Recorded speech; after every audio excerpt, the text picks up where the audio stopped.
I flew to Cambodia to visit the Wildlife Alliance's Phnom Thmao Rescue Centre. While I was there, I met a very special elephant named Chook, who has a prosthetic foot.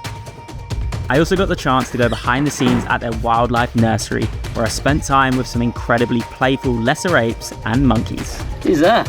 Never get your hair done by a monkey. So today I start my first adventure. I'm going to Wildlife Alliance in Phnom Thmao.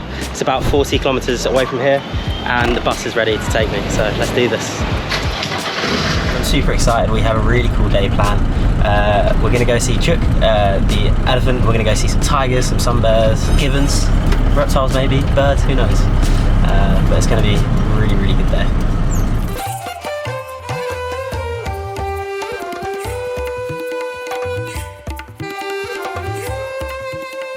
We stopped off at an amazing food market, which the team stop off at daily to connect snacks for the animals. So we're just buying some watermelon for the elephants.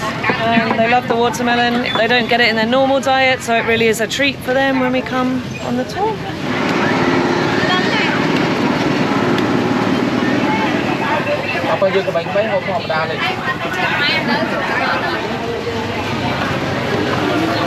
Just picked up some sweet corn and watermelon for the elephants that we're going to be feeding to them later, which will be really cool. I might try and tuck into some as well. And we picked up lunch, which is obviously the most important part of the day. It's really amazing to just walk around and just see all the amount of food.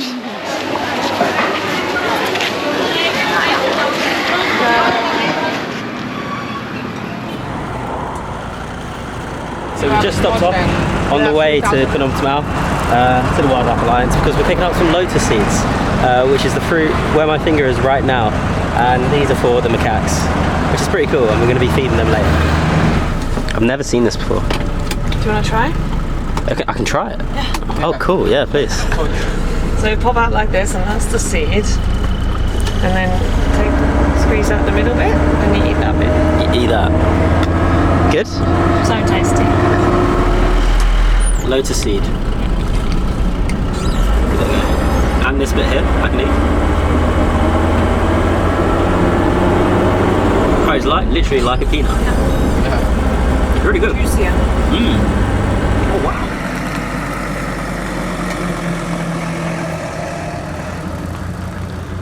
So we're just walking through the forest to meet a very, very special Asian elephant. Her name is Lucky, and she was rescued at 6 months old. They believe that her parents were killed by poachers when they found her. And now she's home at Wildlife Alliance Rescue Centre. And she's right in front of me.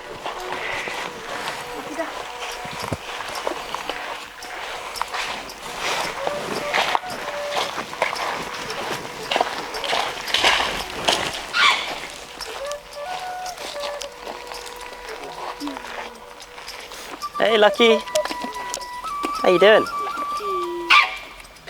That noise is amazing. She's just having a morning walk. She gets 2 a day. There's 1 in the morning and 1 in the afternoon.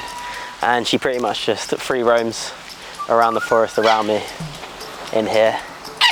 And she's speedy. I mean, we're trying to keep up with her. They should probably change her name to Speedy instead of Lucky. But she is a proper beauty. I can see why everyone falls in love with her. Scared of worms? No way. Yep. She's scared of worms. That's hilarious. After spending time with Lucky the elephant, I was introduced to someone very special.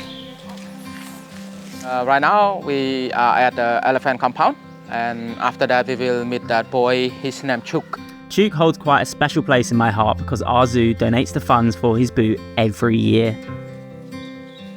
So about his story first, that in 2007, a ranger or patrol team, they patrol around the forest in Mondulkiri province. They saw Chook, very small, around 1 year old, and looked like he's no food so long or nearly died like a skeleton.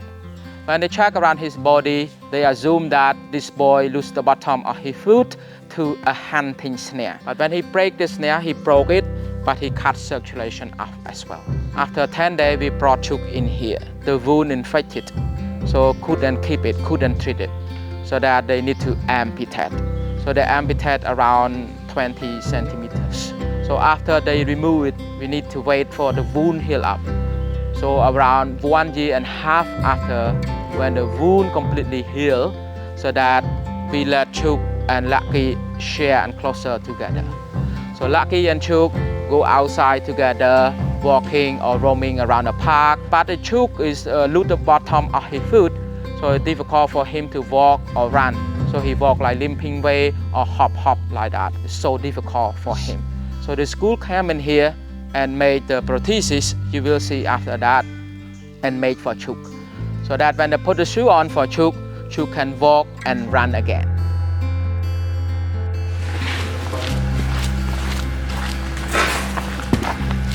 It costs $1,000 for one shoe. 1,000. Yeah.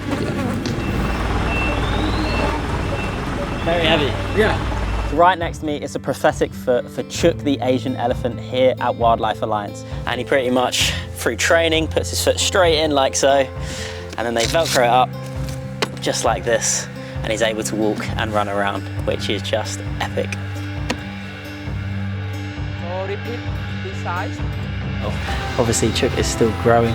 He's an Asian elephant, and it's going to be quite some time before he actually stops growing. So I think I'll just provide him some amazing training, and then we're going to change his foot over, which is going to be really amazing to see. First, they remove the old boot, and as you can see, Chook knows the drill.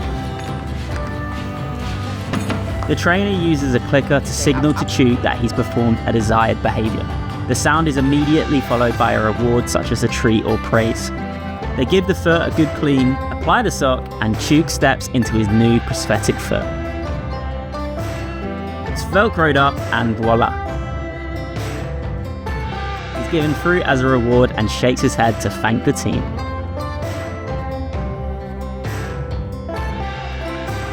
And he is let outside where he can walk, run and swim without any pain. How good is that?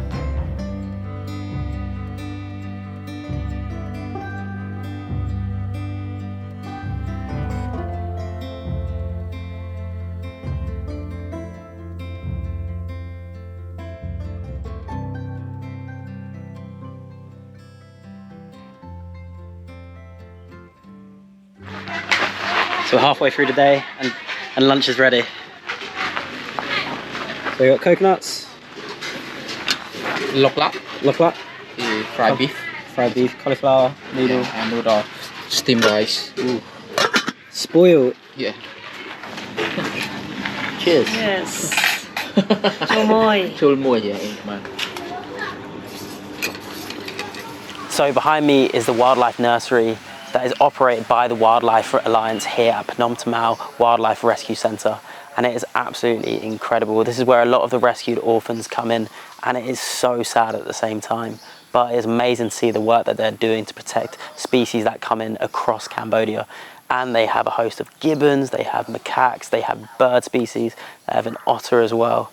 So they're doing amazing work to rescue and rehabilitate these species that with some may go back into the wild and some may stay in captivity, but one thing is for sure, they're getting the best life possible. Hello? Oh my god. You are the cutest thing I've ever seen. These ones here are silver langur babies. But we've got one who is maybe around 3 to 4 months and one around 2 to 3 months. So one of them is just turning from orange to grey, and the other one is pretty much all grey. Funny story about the youngest one, it was being kept by a man who lived in the house next door to our office. The rescue team kept hearing the noises from the langur for a couple of days. They knew it wasn't a dog or a cat or a chicken. They knew it was a primate, but then they had to see it to get the evidence. And eventually they saw it over the wall, climbing up the stairs of the house. So they managed to go around and then confiscate it and bring it here. So we actually have one more who is super tiny. Hopefully they'll all make it through. They are quite vulnerable at this age, so it can be touch and go at times. But as long as they reach adulthood, perhaps 2 to 3 years of age, we will release them back into the wild for a second chance. Not hungry.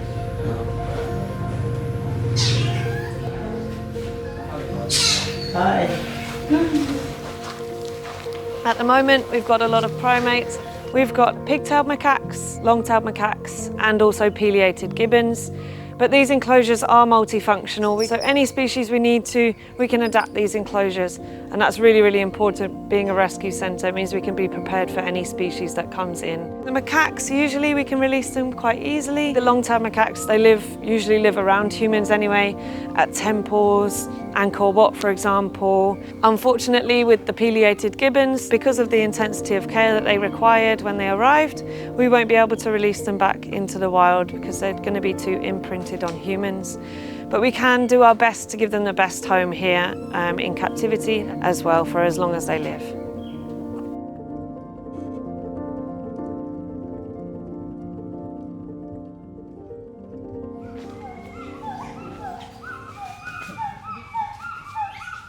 So whereabouts are we headed now? So we're going to the juvenile macaque enclosure, so where the macaques will go after the main nursery section, they go into this section and they get to learn more motile skills, so more climbing skills, but also a lot of important social skills like the hierarchy system and things like that. So we're just going in to give the juvenile macaques some snacks, and we've got a mirror, so we're going to see what they do with the mirror, basically. I honestly had no idea what I was walking into, but I was super excited. Monkeys being monkeys, they were extremely cheeky. Yeah, come and sit here and keep your hand flat. Okay. Hero. You got a jackpot. I had no idea what to expect when I first walked in, but wow, I really did fall in love with all of them. Look at you storing them all. Yeah, they're 2 pouches. And the best part of it all was knowing that eventually these beautiful little macaques will have a second chance at life and be released back into the wild. Yeah. And then eat just only the inside, the white one, and the flavor.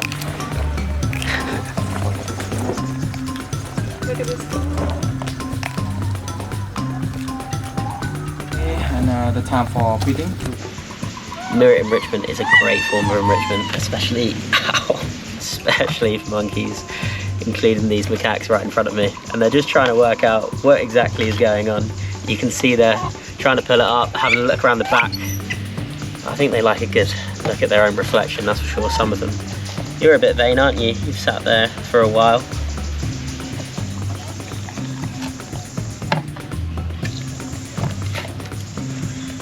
Who's that? What's happened behind? Never get your hair done by a monkey, because it ends up like this. Thanks. Bye guys. So there you have it. My time at Phnom Thmao Rescue Centre was over. From meeting Lucky and Chuk, the elephants, to seeing the work being done firsthand by the incredible team to rescue, rehabilitate and rewild was truly inspiring and incredible. This was a memory I'll never forget. And to those that want to continue to follow their work, you can keep up to date with the Wildlife Alliance on social media or through their website at wildlifealliance.org. They regularly share updates, the latest news and other ways that you can support their mission through donations and memberships. But my adventure isn't over. I head to their release site in the heart of the Cardamom Mountains, and it's a wild one.